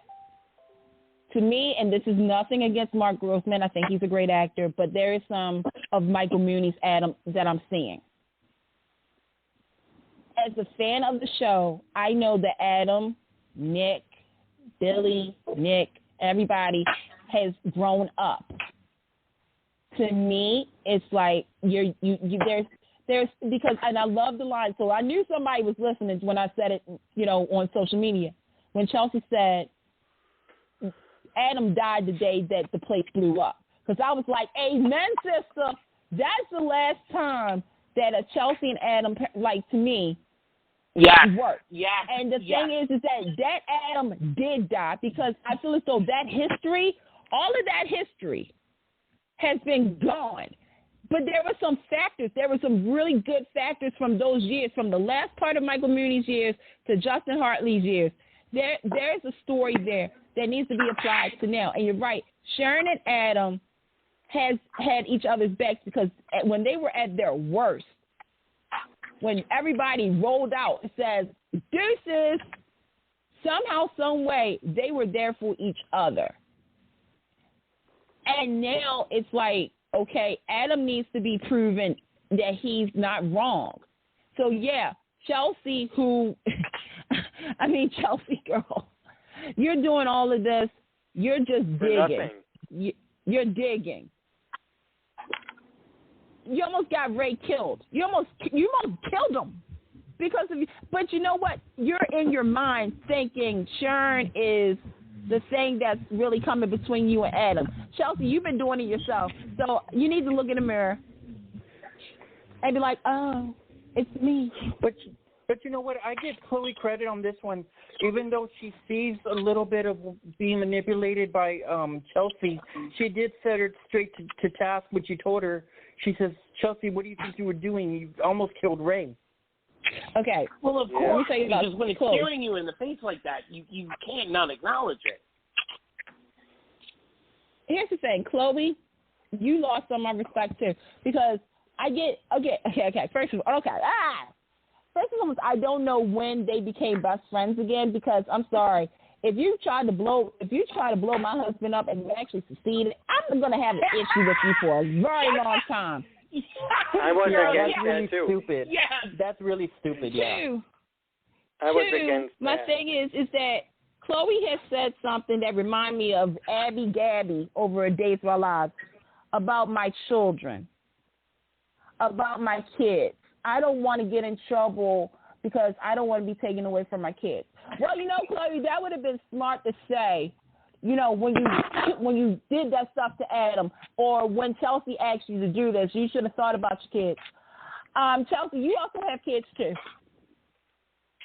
So because of Adam, because you're a crazy obsession with Adam, you're risking everything. For what? Exactly. Please tell me, Chelsea. Tell me what is all. Why do I feel like I'm on the show right now? Tell me, why are you doing all this? Because if you think Adam is going to get back with you after all of this, girl, I hate to tell you. I don't think so. Okay, Candice, what about what Adam said? Adam said that he thinks she did it because of the trauma. No. Trauma. No, look, again. Let me just say this. Charlie had trauma, so he raped somebody. Gwen had trauma, so she tried to poison somebody. I have trauma with soaps in my bank, so that makes me do crazy things. And now Chelsea has trauma. She's been having trauma since the jealousy of Sharon entered her soul. By the way, according to Gaze, if I'm not... Chelsea had trauma. Chelsea had trauma from the day that she stepped into Genoa City all the way back 6-7 years ago. No. Let's not forget the Nick and Chelsea period of time. Let's not forget the period of time where Adam was actually. Where actually before Melissa Claire Egan, the actress, was going to leave for a little while. Let's not forget the growth that they gave to Chelsea. That's another thing that pisses me off about soaps. You give a character growth, and then you just take it all away. Exactly, they water her down. Mm-hmm. Yeah, it's the same thing with Jason Sam, Jason Drew, Jason Sam, now Dante. Come on. You learn so much only to go back and do the same mistake. At least, you know, and I'm bringing it to General Hospital because they're the classic for this. At least Elizabeth learned her lesson. You know, these other fools have not learned their lesson. You gave Chelsea all this growth, only then you found out the actress needed to leave, so you put her up money in the wall, and she's going to scam and scheme again. Now she come back and she's mentally deficient, and there's all kinds of obsessions and weirdness. Mm-hmm. No, it just doesn't play. It doesn't play. Let it go, honey. Adam is not yours. I just wanted to add to some quick little points and then also a little tease. First of all, I love that Adam finally told Sharon, and this is him realizing this, when Sharon's like, well, why do you think Chelsea's doing this and this and this to Ray and all this? And Adam says, well, yeah, it's also because of maybe the trauma. But he did hint, and I love how he says it. He says, well, you do remember, Sharon, Chelsea is a con artist. I love that Adam brought that up to everybody's attention, that Chelsea was a con artist and still is. And then the other part that I'm also wanting to add is, like Candice, I was also bullied in school too, so that's why Faith's storyline also hits very deeply. So that's kudos on the writers for that. As far as the tease goes, get ready for the Amanda Sinclair fans because she's going to be digging deep to find out who really killed her dad. It's not who you think it is. So get ready for it's a major mystery. I just like to point out something too. I think I got your number. I'm just going to say this about Amanda. Amanda, sweetie, I'm so happy that you're with your mom and you got to know your grandfather. By the way, I love him. Okay, Young and Restless, real quick. Props to you guys. Y'all have Ashlyn Ashlyn, and you have Amanda's grandfather. Can we please keep them? Thank you. Thank you. Yes. God bless you. Thank you. I'm loving Ashlyn, and this is what I was telling you guys before. I'm loving that Young and the Restless actually has a real life villain. They've got Ashlyn Locke. Okay. For now. For now. Young and the Restless does need somebody who is like who's 50-50 of a Jack and a Victor. Okay? Yep.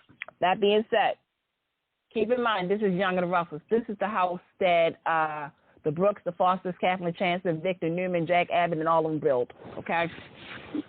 With that being said, with Ashlyn, I like the fact that he's giving Cal some major angst. Yeah.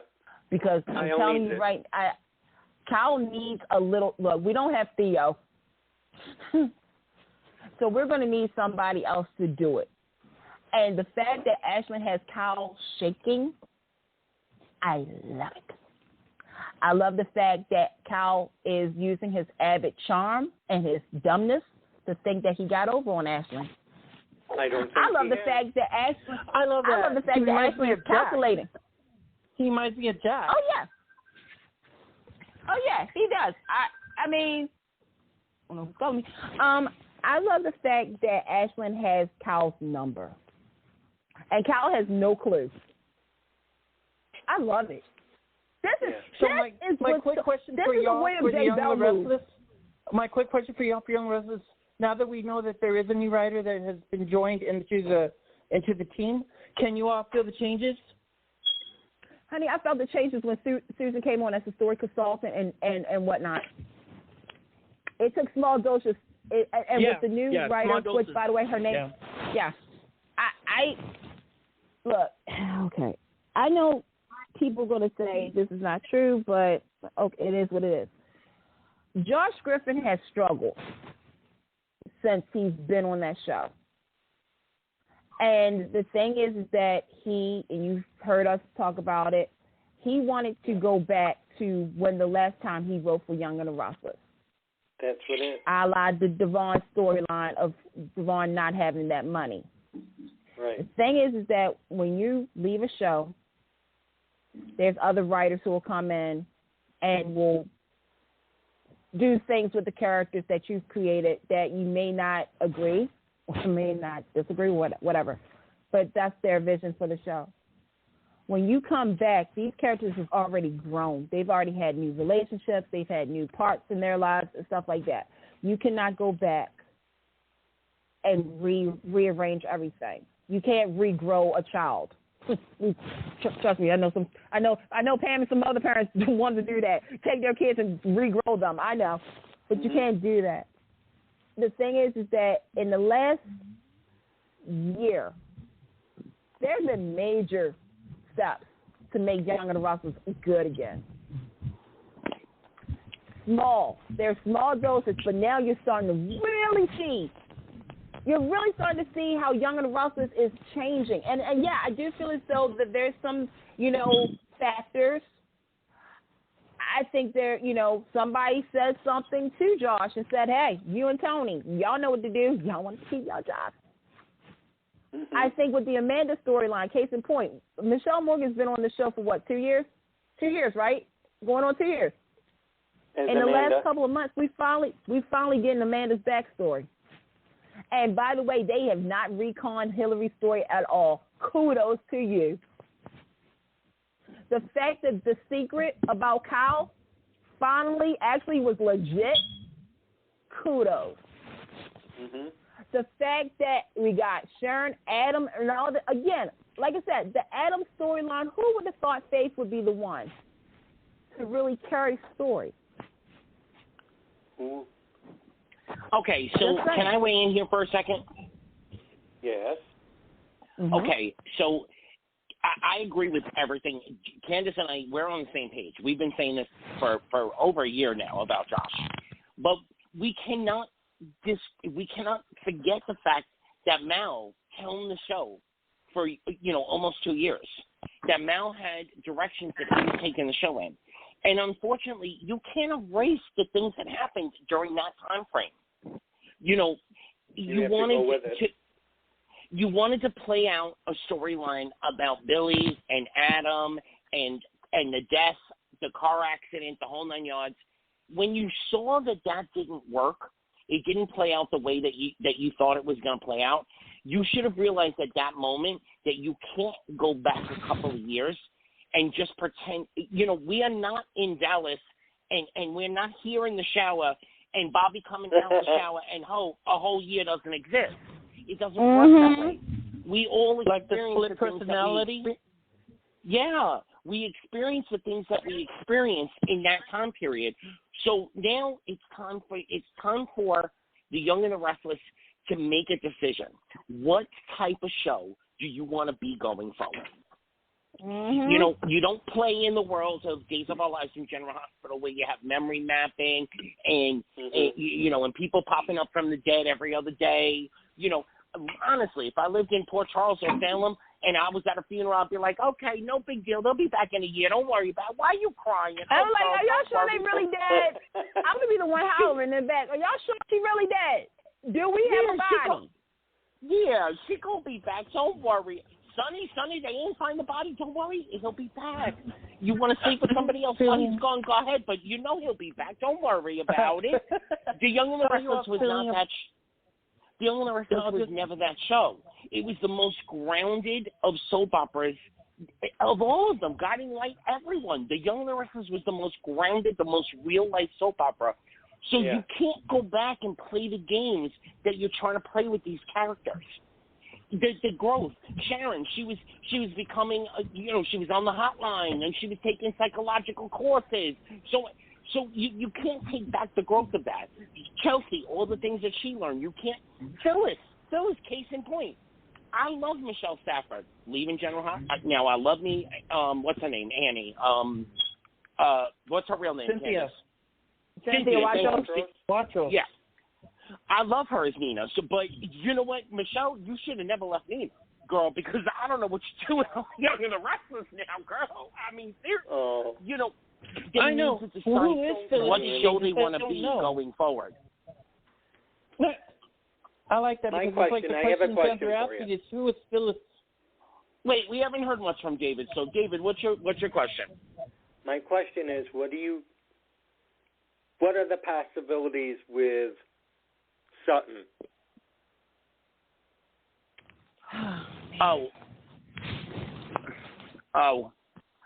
Okay. So in my perfect world, there'd be a Lauren Phyllis dynamic going on there. Mhm. What about you, Candice? For Sutton, so many possibilities here. I can see that. Let me ask you all this. The couple of scenes that we got, do you not think that if Dollar Bill made a year's sojourn, let's call it, over to Genoa City, do you not think that would be fireworks? Oh, hell that yeah. would be worth it. Oh, it was worth it. Oh, my God. It was worth it just for him to be on air. What an opportunity lost, though, because the setup of all that could have given us months' worth of storyline. But you know and what? And the door's still open. They can still do that because remember Lauren confronted Sally this week. Oh, don't even get me started with Sally. I'm so disappointed. I'm a little disappointed, too. I'm disappointed. I was so hyped up about Sally on General City, and then I see what they're doing with her. It's like, well, what's the point of bringing her on if they were just going to do this? Oh, my God, yes. I'm so disappointed. There's too many holes into the story. First and foremost, all right, what's the reason between Summer? Well, this is my question. So what's the beef between Sally and Summer? Because I don't get it. There really isn't. Yeah, there really isn't a beef. It's like Sally just showed up in Genoa City. Is this so stupid? She showed up in Genoa City and saw that Summer has this job that she wants, and all of a sudden she wants it, but the point is she's supposed to have this big secret that nobody even cares about.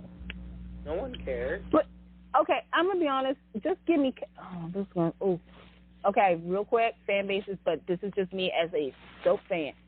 Just give me Sally and Kyle for a minute. Candice. Just give me Kyle and Sally for a minute. No, girl. Because give me Sally and Billy. But you know what? Well, no. This is where I thought we were going at. I really see thought Sally seducing Nick for getting back and losing Jack because of Phyllis. Okay. Oh, that's my other beef. Okay. Yes, me too. Yeah. Go ahead, girl. I have issues about Phyllis. All right, Young and the Restless, hear me out. First and foremost, by the way, again, happy anniversary. Kudos to you. 28 years. Y'all made it. Y'all have Michelle Stafford over there. You got her back. Mm-hmm. I love Michelle Stafford. I love Phyllis. Why? First, you gave me the Phyllis versus Abby. I was like, you know what? I'm going to bite my tongue about it. I'm going to keep it moving. I'm going to keep it moving, keep it going. Me too, girl. Me too. Phyllis and Sally. Okay. My thing is that, okay, you're Summer's mother. Wait, Candice. Don't forget they flirted with us with the whole Phyllis Adam thing, which would have been fucking. Oh no! I'm gonna get to that. But I gotta get on my. First and foremost, Phyllis, Summer, Sally. What? Okay, I get it. Summer is your daughter, Phyllis. I get it. But I also still need to know why Summer was mad at you when she came back to town. All right. Yeah. Thank you. Now, with Phyllis and Sally, okay, Phyllis, you are threatened by Sally for her involvement with Jack, but you're with Nick. So am I getting that again? Because I haven't seen Phyllis and Jack really in a lot of scenes together, so I don't know what it's about. Phyllis and Adam. Woo! The one night stand that could have happened, and it didn't. Mm-hmm. Y'all was in cahoots. Y'all are like the same people. I don't understand. That was a missed opportunity. That was such a missed opportunity. Thank you. Candice, can I add that the big mistake I feel as a loyal fan for Young and the Restless, I really think they messed up putting Phyllis in a hotel that just keeps her grounded and doing nothing. Okay, wait, hold up. Don't forget the whole chase portion of when Phyllis came, when Michelle Stafford as Phyllis came back. There was the whole Chase Adam thing going on. The Chase they played with the chemistry between Phyllis and Adam, Phyllis and Chase, and they dropped it. But Phyllis would have not. Phyllis, I love that. I love that. Yeah, Phyllis would never have let that go. Now all of a sudden she wants to be Mother of the Year? Come on. This is not Phyllis that we know. Why does Phyllis have to be in that crazy hotel? It's like it's tied down her character. And Phyllis is so much more than that. She's a web designer. Okay. She's more than what they make her out to be. Well, do you remember Gone Light? You remember Gone Light, right? Of course you did. Everybody remembers Gone Light. Oh, yeah, the hotel. The Beacon. The Beacon. Okay, now answer your question on this. Why is Phyllis? Because here's the thing. Phyllis has, and I could not believe I'm about to say this. Yep. I'm sorry, Soap Jesus, for me to say this, but Phyllis has no other purpose right now. I know, that's what I'm saying. I feel so bad for the actress and for the cast of the character because I want so much more for her. This is Michelle Stafford. Come on, Wynard, do better. Okay, so let's call the spade. Let's call the spade that's a spade an actual spade. They sold her a bill of goods. GH. They sold her a bill of goods to come back to the Young and the Restless to ditch the GH, and they have not fulfilled the promises that they probably made to her to come back and take over the Phyllis role. And honestly, there was no reason to do it because Gina Tognoni had made her version of Phyllis. We all believed. We all bought in. We were all there. There was no reason to make her come back if this is what you were going to do with her. But David is right. We've got to go over to Port Charles. And, oh, my God, there's so much to discuss in Port Charles. But, Pam, are you still here, girl? No, she went to lay down. Okay. Because she couldn't hear me say this. Peter's going to be gone by the time June rolls around, y'all. Okay, Candice and I, as usual, are on the same page. They are building up to the murder mystery for May sweeps. Bye-bye, Peter, bye-bye. Bye-bye, Peter, bye-bye. Oh, yes, I heard a tease. I heard a tease that somebody's going to get the evidence they need against Peter, so if it's who I think it is, I'm very excited about it. I have a question for Anthony or Candice. If you saw it, I'm not sure where I heard it, but I just need some confirmation. I have a piece of scoop. Hold up. I have a piece of scoop. Because Kathleen Gaddy, hold up. Yeah. Kathleen Gaddy has never actually signed a full-on contract with General Hospital. She has now signed a 2-year contract. Lisa Olbrecht. I know that's right. Lisa Olbrecht. Congratulations. Kathleen Gaddy. Oh, my Lord, Jesus, I love you. Kathleen, if you are listening, you know what I feel for you, girl. You know. Obrecht is Scotty. I love Lisa and Scotty together. Contract. Huh? Lisa and Scotty together are dynamic. That is nice to hear. All right, David, what you got? My question is Michael Easton's time coming to an end? No. I don't know where. No. I just see things pop up, so I want to go to my official sources, and I want to hear from them. So thank you. So I heard some backstage drama.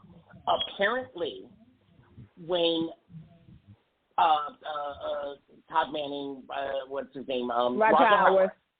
When Roger Howarth resurfaces in Port Charles, it's going to have a huge impact on the Finn character.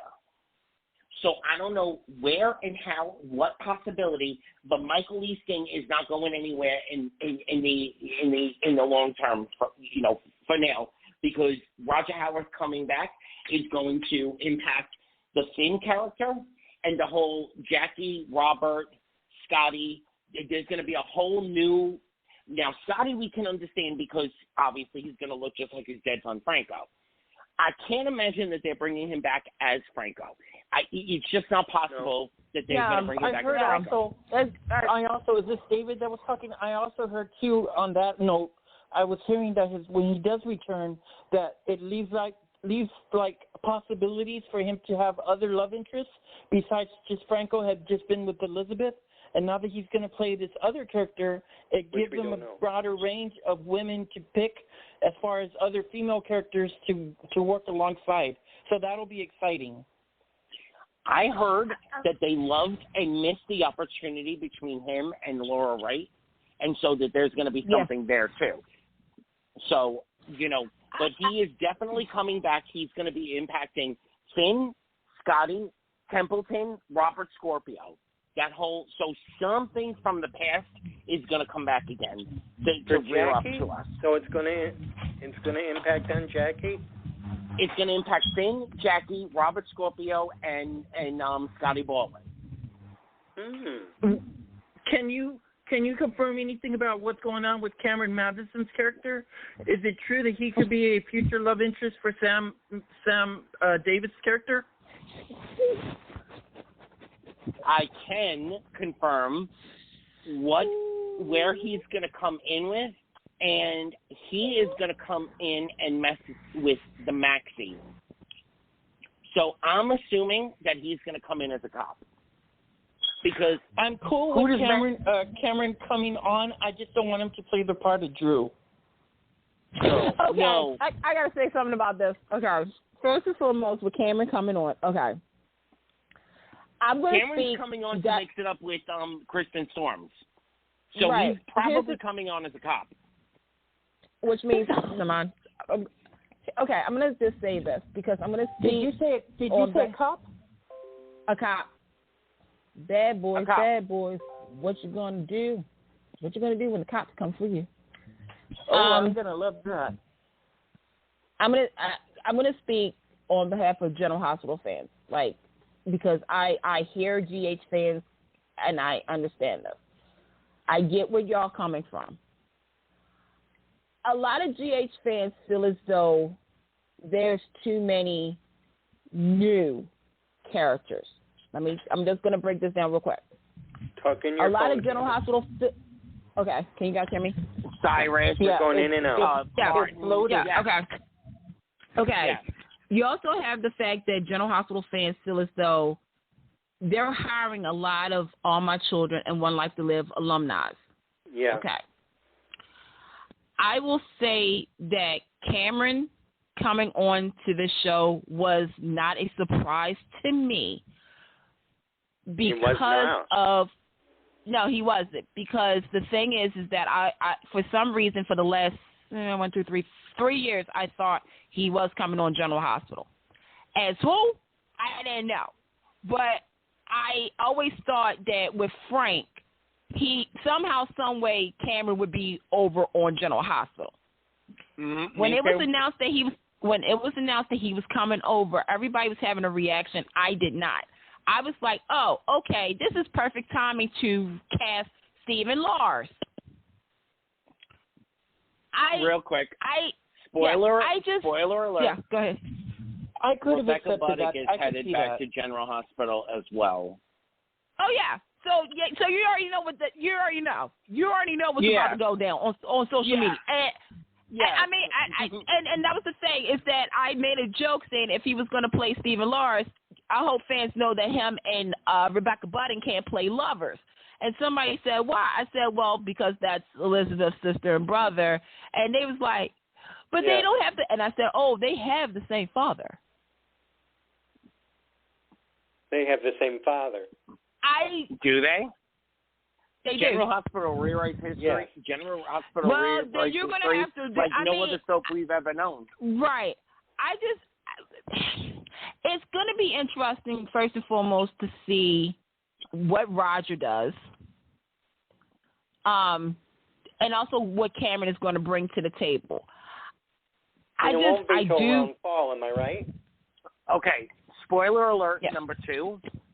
I have heard with absolute certainty from daytime executives at ABC that they're going to lead into the Pine Valley primetime premiere by introducing those characters, some of those characters on General Hospital. Oh, they are. Mm-hmm. So there's going to be. I heard about that. Yeah, it's a hybrid. That's going to be fun. Mm-hmm. There's going to be another a huge teaser? crossover between Pine Valley and General Hospital. And by the way, Chandra Grey's Anatomy. Oh, Chandra, what's her name? Chandra Ron? No, Chandra Wilson? Dr. Bailey. Yeah. Dr. Bailey, the one that's been on. She played the therapist. Yeah. She played 3 characters. Yeah, with General Hospital. Yeah. Yeah. So she's going to be heavy in the crossover storyline between introducing Pine Valley to primetime television, but the storyline is actually going to start on General Hospital, which is, thank you, General Hospital, for looking at things of our lives and understanding that you can do more than just 5 days a week at 3 p.m., 2 p.m., depending on where you are. Mm-hmm. David, on the Pine Valley, do we know yet if that's going to be this fall release for Pine Valley, or is that still being teased? Pine Valley right now is slated to be a winter replacement, so we'll see Pine Valley come in January, February of 2022. Yeah. Okay, because I did hear that there's also going to be a future wedding coming up on GH as well.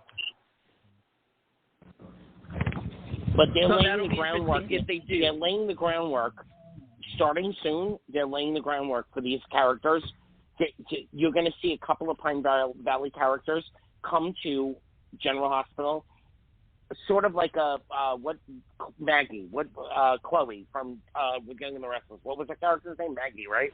Maggie, and then there's... Yeah. So you're going to see a couple of Pine Valley characters filtered through General Hospital towards the end of this year. I'm excited about that because I loved when they had, what was her name? Star Manning. I liked when they had Star Manning, Todd, and Blair all on GH, including, the other Todd, I forgot. What was the one? Trevor St. John. Trevor St. John? Yes, they had a lot of good people. I'm so glad doing this. It has me so excited. Okay, well, I've got one more spoiler alert for everyone. Coming to the primetime version of Pine Valley, just signed in the last week. Drum roll, please. Candice Mack. Daytime royalty. I don't know how they're going to work this in, and I don't care. Because just the name alone, Miss Erica Slezak has signed on. She has? Yeah. Vicky, Nikki, Jean. What other character? Vicky, Nikki, Jean, Tommy. Miss Erica Slezak has signed on to Pine Valley, the primetime series. David, I got a question. Have we heard anything about what's going on with Susan Lucci? Is she wanting to do a Pine Valley return, and will it be just a brief thing, or is it going to be like a full-time thing for Erica Kane? Susan Lucci is signed on for 6 episodes. Oh, thank God. That's fitting to be with. Now, just so you know, ABC has only ordered 13 episodes. Susan Lucci is signed on to 6 episodes. So that tells you that there's a lot of potential for Erica Minshew has signed on. Oh, oh my God. Alicia. Oh, yeah. Kindle. Yeah. Eden Rigel has signed on. Pine Valley. Yes. Signed on. Mark Consuelos and Kelly Ripa have signed on. Well, they should. But I'm sorry, but can I get a huge round of applause? Miss Erica Slezak has signed on to Pine Valley. Girl, I want to see. What about Penny? Vicky Lord Buchanan. I want to see Vicky Lord Buchanan come to Port Charles for a couple of months before Pine Valley debuts as a primetime show. Candice, are you with me, girl? Oh, is she playing Vicky from One Life to Live on Pine Valley? You know what? We don't know that. All we know is she's signed on as a major character of Pine Valley. But you can't make her come on as somebody else. She's no, but Vicky. this is big. I can see her being Vicky, Lord. I can see her being Vicky. And all I need to hear is Robin Strasser. All I need is and then we can have Landview. We can have Landview every Wednesday night at 9 Central on ABC. Yeah. Thank you, ABC. I'm very appreciative. I love One Life to Live and GH getting bigger and bigger. This is exciting. All right, let's get back to GH. Cameron and Rebecca are two that are coming back that will be launched on to Pine Valley. Rebecca is slated for May 13th as her first air date. So we know Pine Valley? No, back in General Hospital. Oh, I'm sorry. Rebecca is coming back. Okay, good. I love Rebecca on GH. I miss Hayden. Any word on what's going on with Spencer? Are they going to recast him, or is he just going to be like kind of off screen again? I don't know nothing about Spencer, but what I do know is that the Cassadine. There is a Cassadine that's dead, and it's not Helena, who is about to come back to Port Charles to throw a whole monkey wrench into the Ava Nicholas thing. So I'm assuming they're going to recast Stavros. But it could be Stefan, too. But there is a Cassadine that's about to come back to Port Charles, who's going to mess things up with Valentine and Ava and Nicholas. I yeah, that There's sounds like Stefan. There's one more tease. There's a woman that Alexis meets in jail that will be changing her life.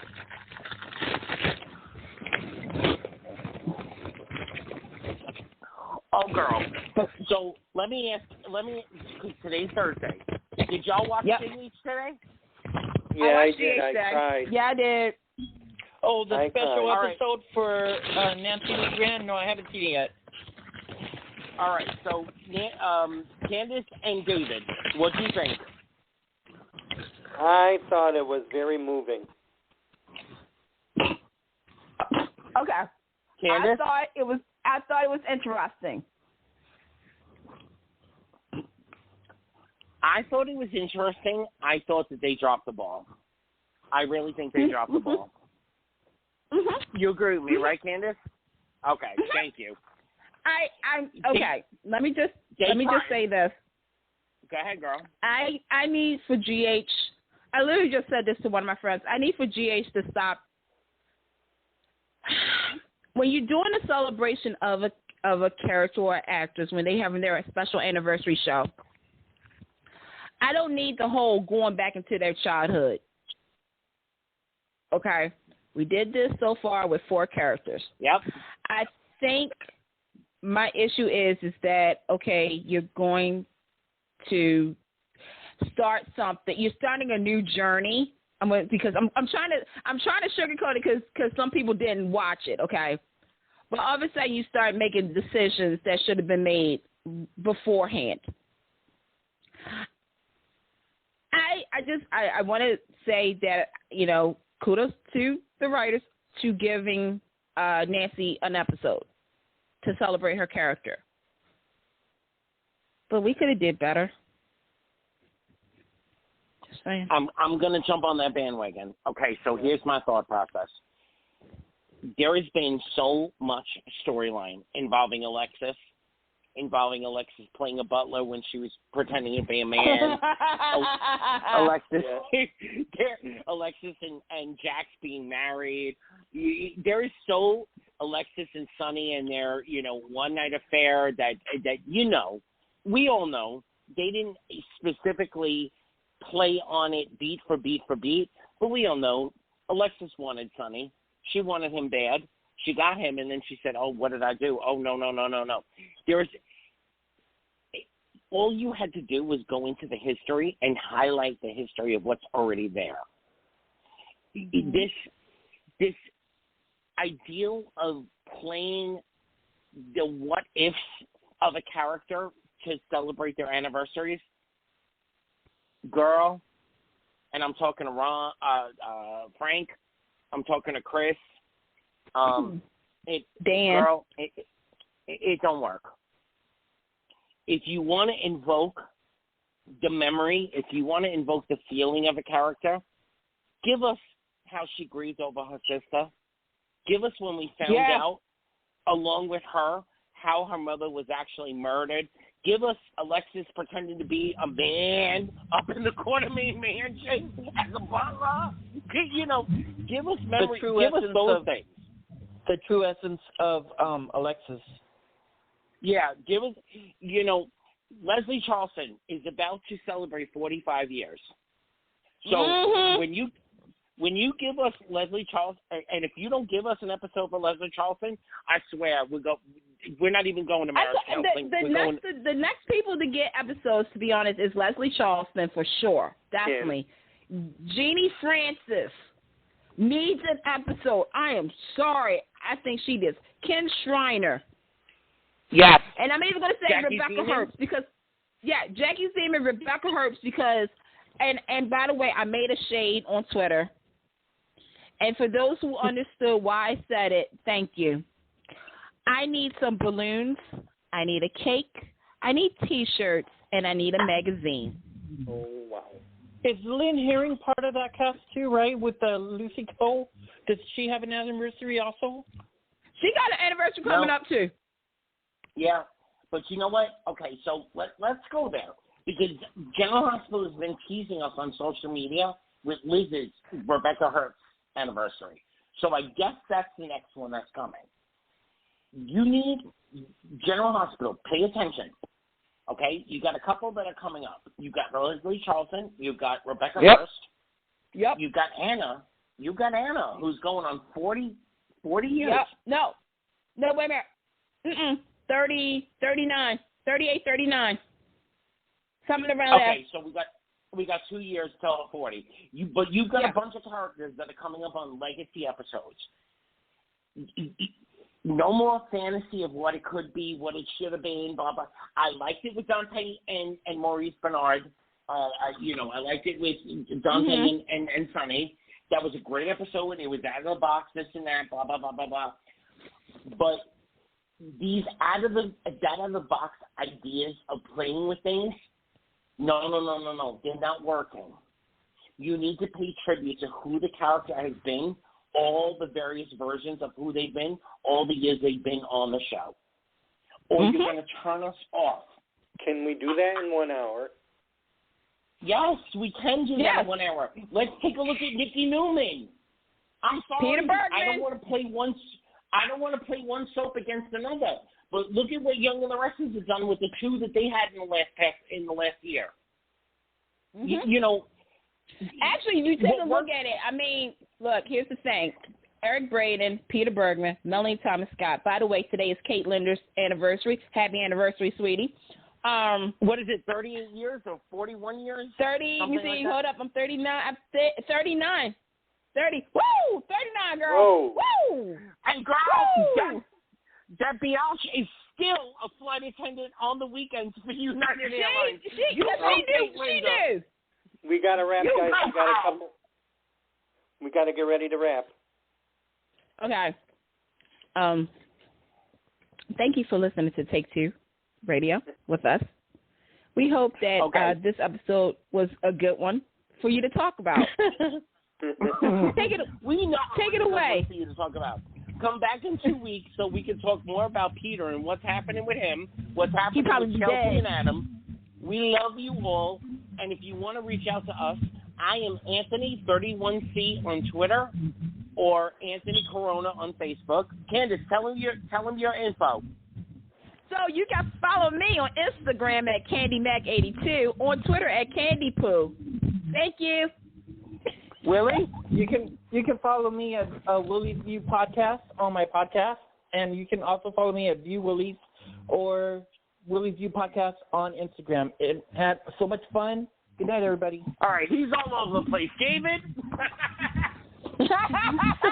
Yeah, Take Two Radio Crew, David Silvani on Facebook, Site Advocate on Instagram.